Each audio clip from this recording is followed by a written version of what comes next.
Yo, what's going on, guys? It's me, the Ninja Reviewer here. I just got back. Well, this isn't really the right shirt for it. This is from the last Dragon Ball Z movie. This is my review of Dragon Ball Super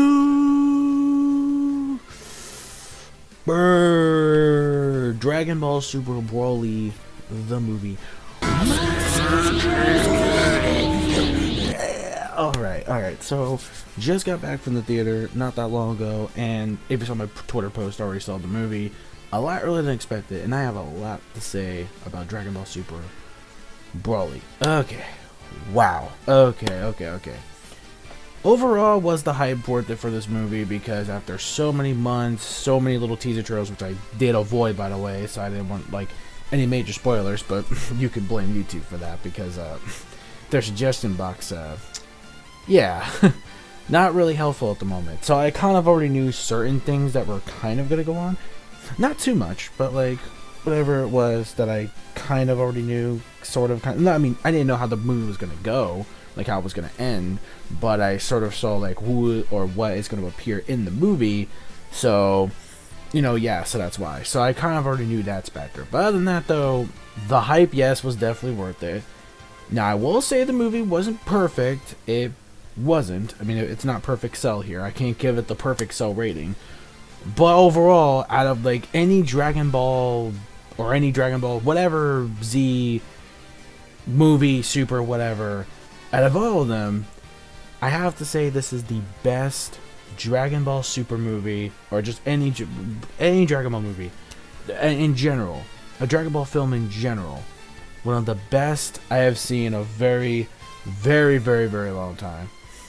And it goes to the fact that when it comes to the actual story behind Broly, and how he's not just like some triggered motherfucker who just hears the word Kakarot and he just goes crazy. Like, they actually did justice to his character compared to the original movie. Don't get me wrong, I love the original Broly. I still love it to this day. The original Broly will always have a place in my heart for top tier Dragon Ball Z movies. In fact, I think it still was one of like my top favorites, next to like BoJack Unbound, which was another great one I enjoyed, and maybe Battle of Gods. I think is like, to me, I like the Super version of Battle of Gods. You know, even though the movie version was pretty cool, I think the Super version to me sort of did a lot better, especially all the cool extra stuff they added. So I think the Super version of that one did a lot better. Even the Resurrection F one, I would say.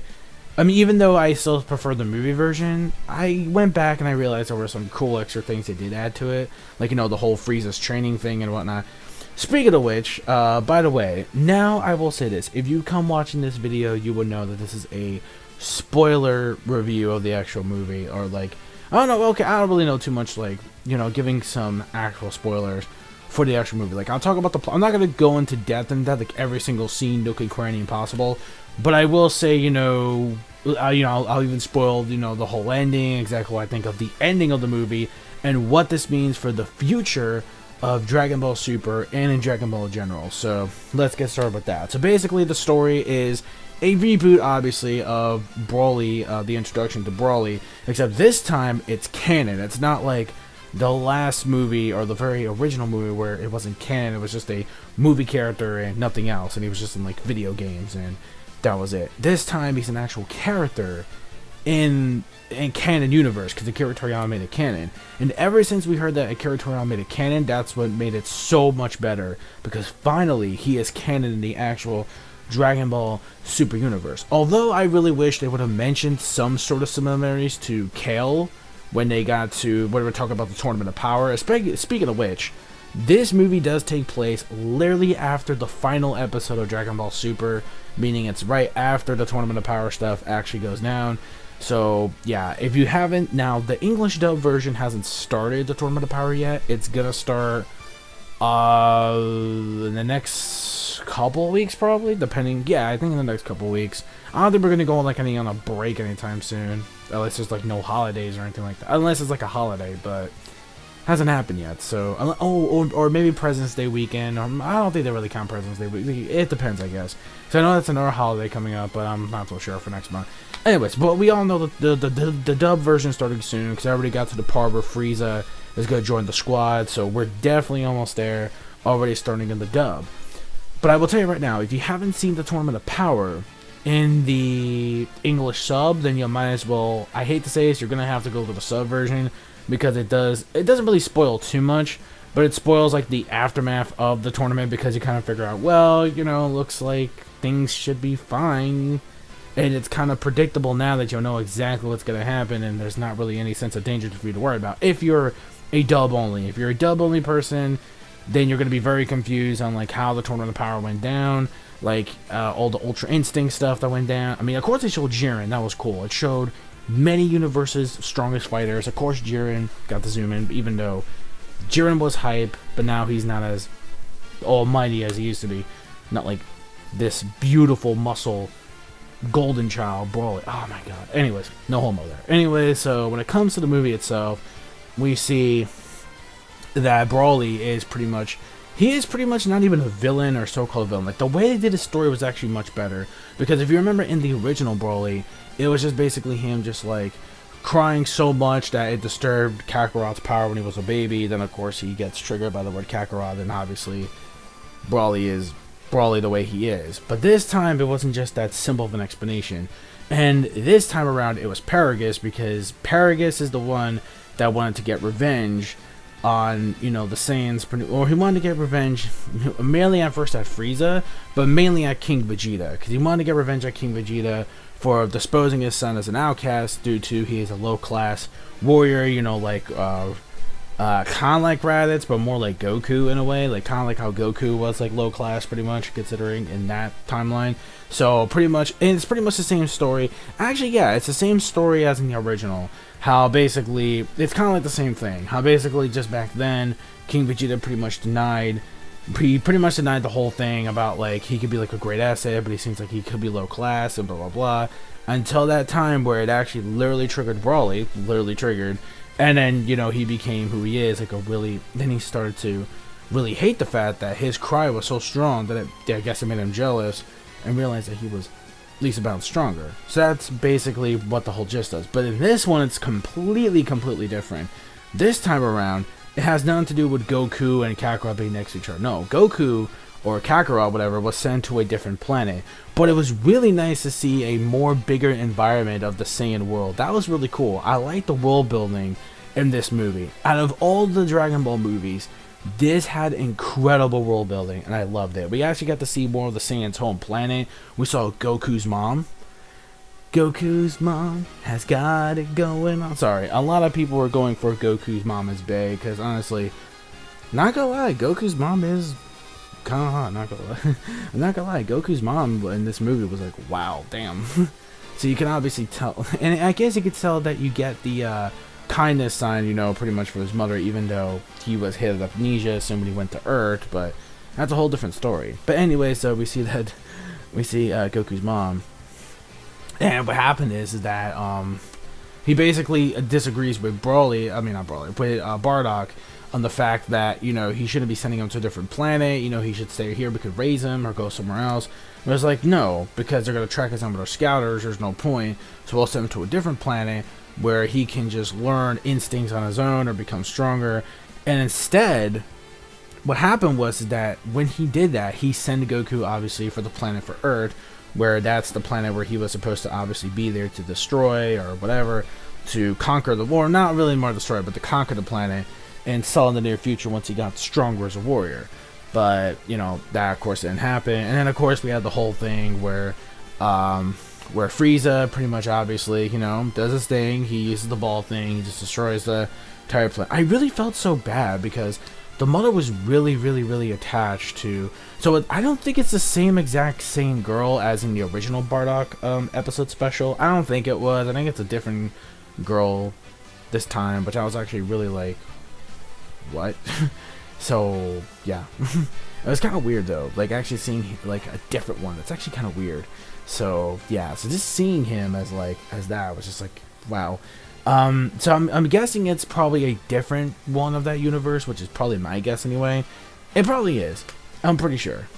I'm pretty sure it's a different version, or maybe a different version of that same Saiyan girl that we saw in the special. But it looks like some of the same Saiyans did appear from the Bardock special and in this like reanimated and rebooted, and it actually looks really good.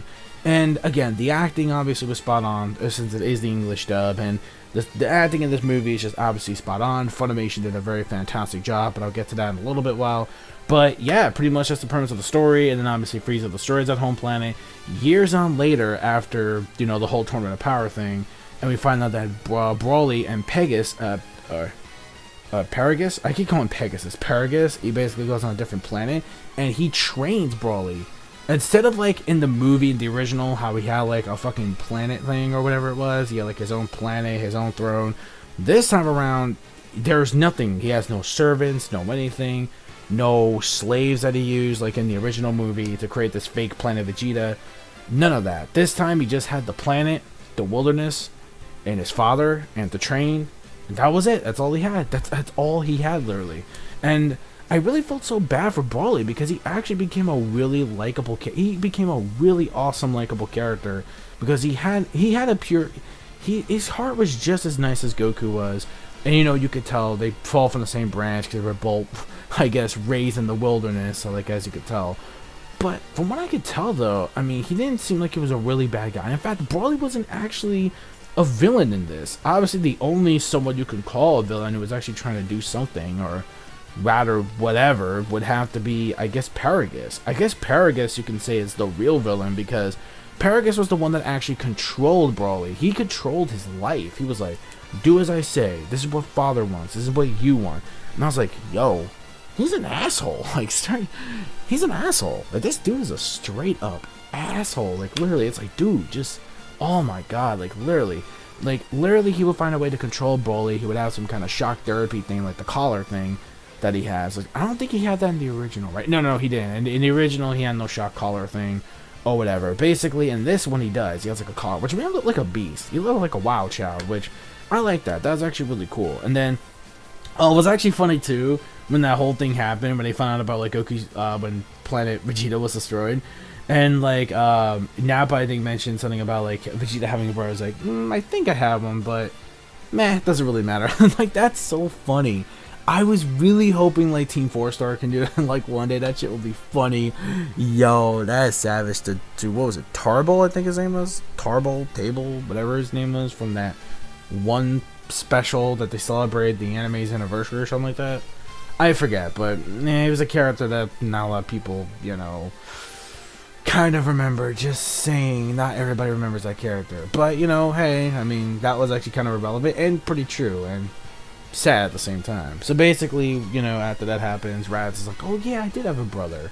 I think his name was like Kakarot or something, but I'm not sure if he's dead, but he might be somewhere. Who knows? And it's like he didn't really care anyway, because like, well, it's a good thing we didn't go on that, otherwise we would not be here. Which he actually has a point, which is true.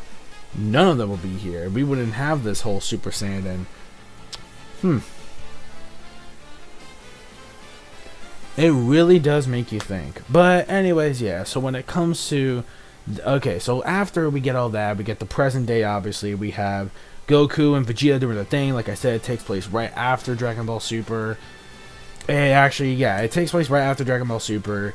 We got to see them fight and do whatever, and basically they didn't really know what was going on because the Dragon Balls were being taken and the Capsule Corp was being robbed, and it was because of basically Frieza's henchmen, the really low power levels that were so low that basically, Frieza's wish that he wanted, which was basically, I want to actually become 5 feet taller.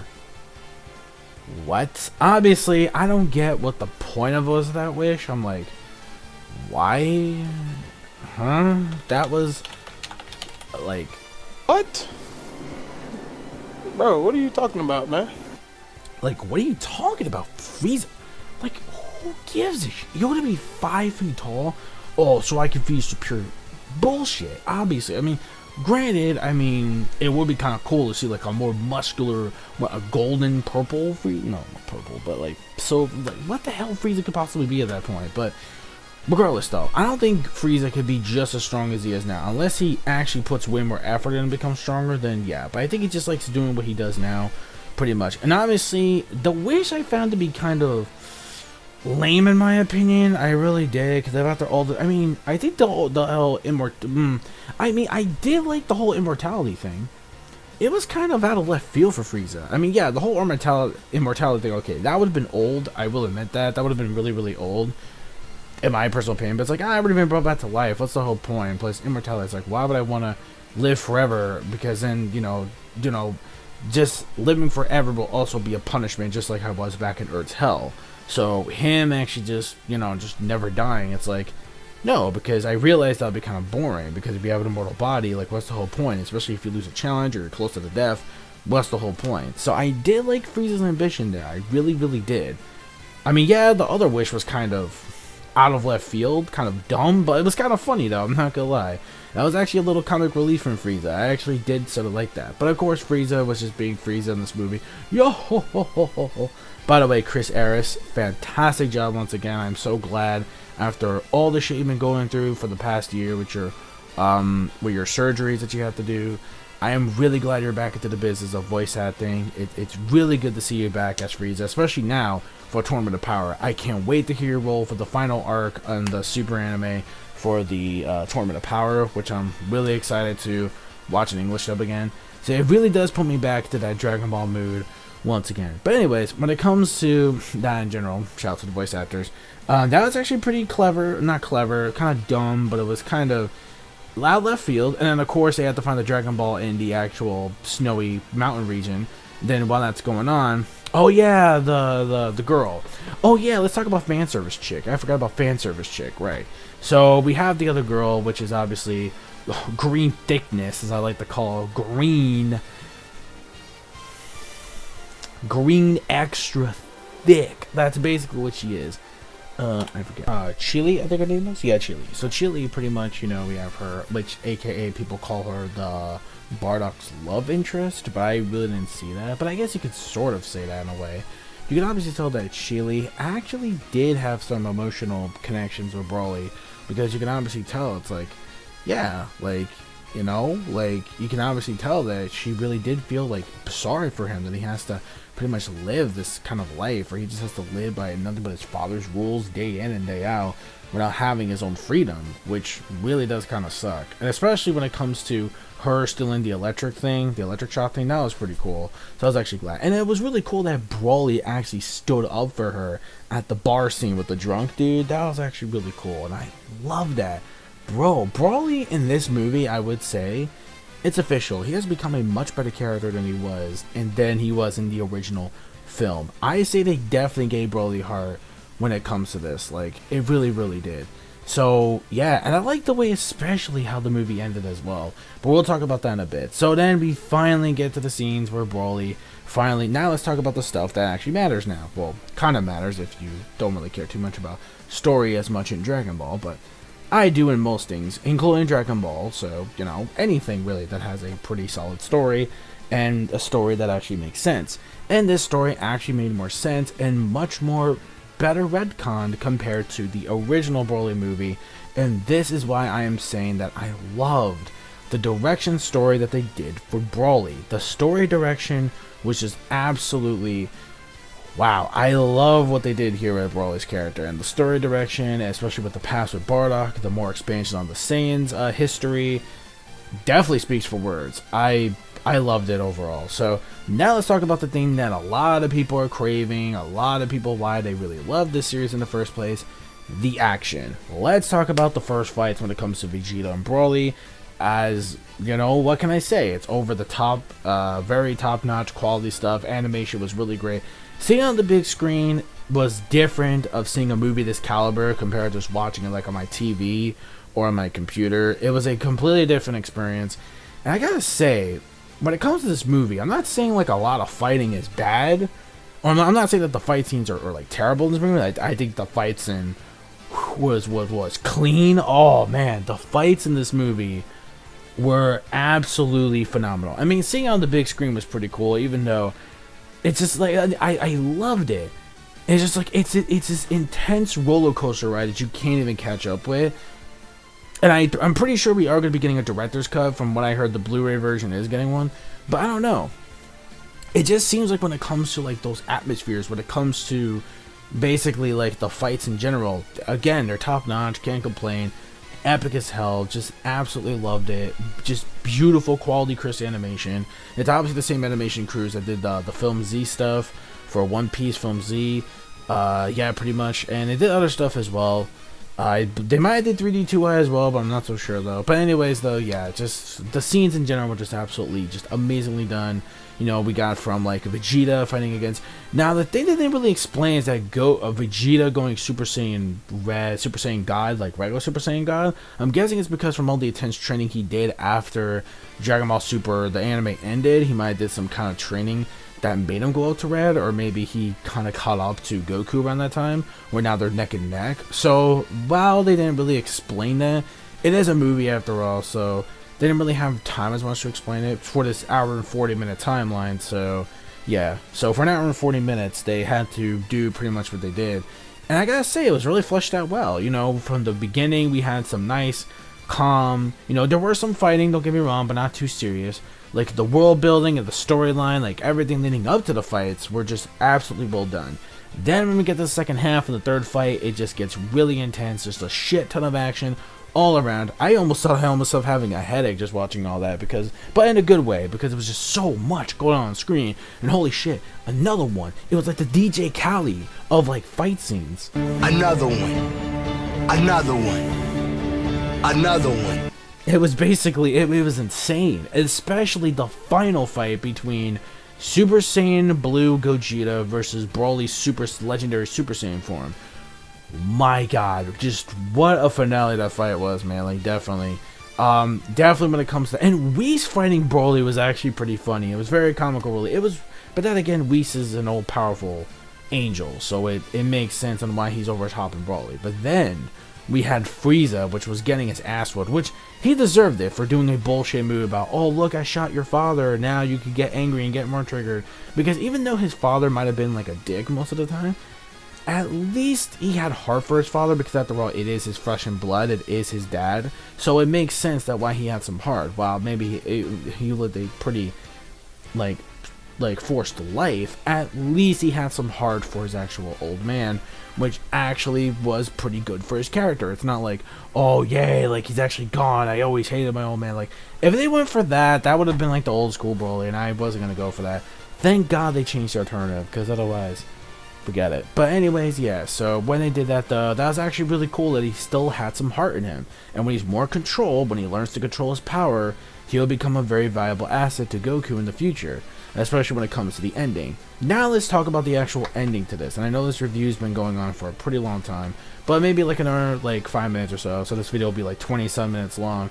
But you're in for a journey, because this is a, you know, spoiler review, as I mentioned. So anyways, with the final word of this movie at the ending, where pretty much Shelley pretty much wished Broly to go back to his home world and be more better tamed and controlled, where he was teleported there after Gogeta used his final, or Big Bang Kamehameha, or just a Kamehameha. I mean, it looked like the Big Bang Kamehameha from like the old Fusion Reborn movie.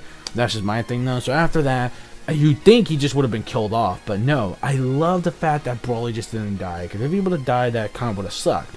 So what the ending implies here, that is either we're going to get either more Dragon Ball Super films, or we're going to be getting probably the anime somehow, someway coming back, or Dragon Ball Super coming back some way, somehow. And then at the very end, it turns out that that's pretty much what was going on, because Goku even saw it after battling Broly. I was like, yeah, I faced many enemies before, but I don't think you're no villain. Especially the way that you've been living your life with your dad. It's like, you're not really a villain. You're just, you know, you just need a better lifestyle. Pretty much. That's all you really need at the end of the day. So that's basically what he really needed. And Goku understood that. So it's like, look, I will promise this, like, as long as you let me keep on battling Broly every time, I will keep him, you know, intact, keep him under control in case anything happens. And that's pretty much what Goku promised at the very end. And yeah, and Frieza obviously deserved that ass whooping, because honestly what he did was a dick move. So glad Frieza got the ass whooping he deserved. So bottom line, when it comes to the future expansion of the ending, I can smell that we're going to get more films in the future. Not a Broly, but like just Dragon Ball Super films, or just Dragon Ball Super somehow, somebody coming back. One day. Not sure when, but probably one day it will. Okay, final verdict. I talked about a lot of things in this movie, so my final thoughts. I never talked about what I didn't like about this movie, but I kind of did sort of in between. The one thing that I wasn't a big fan of this movie, and I think a lot of people said, and the King of Lightning said this as well, was the OST. The OST was not that great in this movie. I mean, the music score was really cool, but it wasn't like impactful like I guess the Dragon Ball Super anime was. I mean, they could have just used the Dragon Ball Super anime. They could have just been with the lazy route and just used the music from the TV show, which would have been kind of cool, at least in my opinion, because there were some really good composed tracks. It really is a shame we didn't get to use some of those tracks in the movie, which kind of blows. It really does. And the OST, there were some really cool ones, but it wasn't like that impactfully memorable. I think the only memorable soundtrack was the one where Broly just comes out of the green, or like oh, like that godly thing. That was the only thing. Other than that, though, the soundtrack, could have been better for this movie. Just saying. Speaking of soundtrack, I love the ending song, Blizzard. Love that song. And no, not the company that does Overwatch Blizzard. I'm talking about the actual song. I have the original Japanese version. I have the English dub. Sadly, the English dub is a shorter version. It was only made just for the end credits of the movie.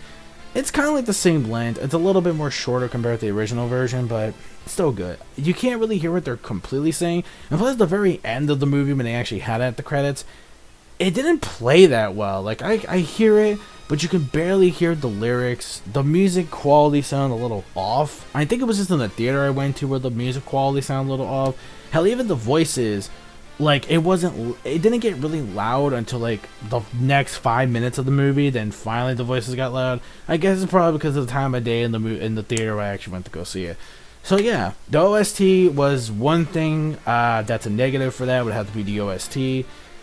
And what else? I think there was like something else that I wasn't really a big fan of. I didn't mind Paragus because that did build up to character, even though the comedy was fine. I had no problem with the comedy. There was, you know, some gags, some comedy here and there, but not too much comedy as other Dragon Ball films have, which I'm kind of shocked. There wasn't like that much comedy. I mean, there were certain comedy scenes that I did enjoy, but I didn't really hear that many people laughing though, especially in the theaters. Like, I was the only one like chuckling, but there wasn't that much people laughing in the theater, which I guess because my theater wasn't really that crowded, so that kind of explains it. But the jokes, I guess, they're kind of hit and miss in this movie, but I guess that's just kind of me there. I guess the other thing I just didn't really, let's see. I mean, I'm trying to think what else if I didn't really like about the movie though, because the story build-up, which is absolutely good. I think even though I love the fights in the movie, I think they went all out when it comes to the action, making like there's too much insane action. I mean, insane action is great, but there was just way so much. I mean, yeah, you can handle it for like you can handle like 5 or 4 minutes of it, which is fine. But this went further beyond how crazy this action is. Even though I love the action, I love what they were doing. Like, I love the fight scenes in general. I just felt like some of it was just all over the place with the fighting, especially with the fusion stuff, which I felt like, okay, 30 minutes each time should have passed by, but that again, Dragon Ball doesn't really have that consistent time anyways for fusion. We're always bad with that, so it makes sense. Yeah, especially that stuff. So yeah, so basically when it comes to stuff like that, so I would say while the fights were really dope, very epic, I think they spend a lot of the rest of the majority, middle, and ending points for nothing but fights. I mean, the fights were amazing, and it's mind-blowing. I would definitely watch those fights over and over again. But the story was pretty great. I love what they did with Broly's character's direction. The fights are really epic, although I feel like there was a bit way too much fighting in the movie. Like, a lot of action. Like, it's like an anime Japanese film with like Michael Bay up in this bitch. I felt like Michael Bay was like nothing but awesome action and explosions, which I thought it was, but still, I mean, the fights were really well done. I'm not gonna say they weren't really well done. They were well done, but I felt like there was just way too much at once. So I guess when it comes to this movie overall, I will give the final score a 9 out of 10. It's a very amazing score of a 9 out of 10. If you love a pretty solid paced storyline with some really kick-ass action, this is the movie for you. If you're not a Dragon Ball fan, you might still like this movie for the story. You may not really care so much about all the crazy action going on, but I did. I actually did enjoy the action. I'm an action guy, even though I think there was just way... Like, I mean, it felt like Mission Impossible on steroids, or just like Michael Bay movie, like, jacked up more on steroids, because it was absolutely ridiculous. But yeah, but overall, it's a clean 9 out of 10 for this movie. Definitely one of the best Dragon Ball films I've seen in a very long time. And definitely, yeah, it's worth checking out. At least you have until like another couple of days, because after that, I don't think they're going to be playing anymore, sadly. But then, what do you think of Dragon Ball Super Broly overall? Did you love the movie? Did you hate the movie? Let me know your thoughts in the comment section below. Don't forget, you know, appreciate all the love. And yeah, oh boy, Dragon Ball Super Broly, worth the hype. 9 out of 10 once again. Only problems I have with it was the OST, and they could have dumbed down a little bit more of the action, just saying. But until then, though, I still had a blast watching this movie overall. And it's definitely worth seeing, even though it sucks you don't get the discount for the AMC stuff, which kind of sucks for these kind of event movies. But it is what it is. So yeah, that's pretty much it. Don't forget to rate, comment, subscribe, click the bell, join the squad, boys. Follow my social media plugins, gamer tags as well. And if you haven't, please join the Plus Ultra Discord down below as well. And until then, peace, soul, love, chicken grease, and the sky is the limit. And manga fans, keep supporting which really what you watch. And that's it. See you guys in the next one.